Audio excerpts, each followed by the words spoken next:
nakakalungkot malaman na kada 3 oras, isang bata na nakikipaglaban sa sakit na cancer ang namamatay dito sa ating bansa.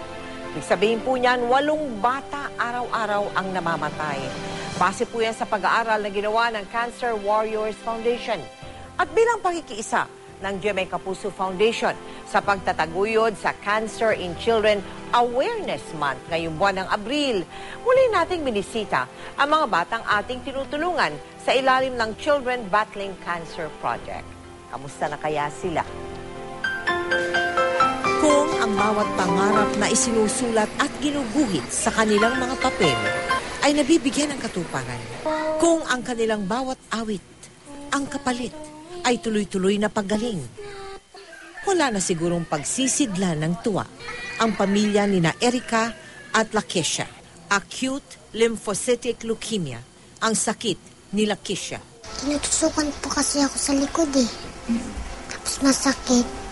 Si Erica may primary bone tumor naman na dahilan para putulin ang kanyang kanang braso. Kaya daw po puputulin yun, ikaw daw po ng may iba pa daw pong plano ng Diyos. Isang manika. Kabilang sina Erica at Lakeisha sa Children Battling Cancer Project ng GMA Kapuso Foundation. Pag lumakas na po ako tapos lumaki na po, magdodoktor po ako para matulungan yung ibang batang may sakit. Teacher, at para po maturuan po yung ibang bata. Makapag-aral po.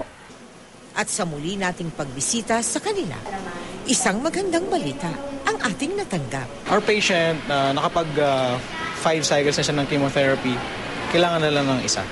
So, yun na lang yung hinihintay natin. Then after nun, puro follow-up na lang. Sina Erica at Lakeisha, mga batang nagpapaalala na gaano mang kabigat ang karamdaman.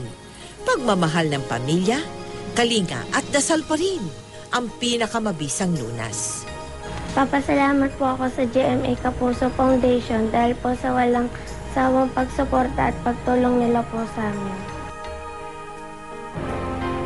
Wala pong anuman at syempre dapat din natin pasalamatan ang Gotong Foundation Incorporated at ang Ever Gotesco Malls sa kanilang paikipagtulungan sa project na ito at maging ang iba pa nating mga donors na nagtitiwala sa GMA Kapuso Foundation.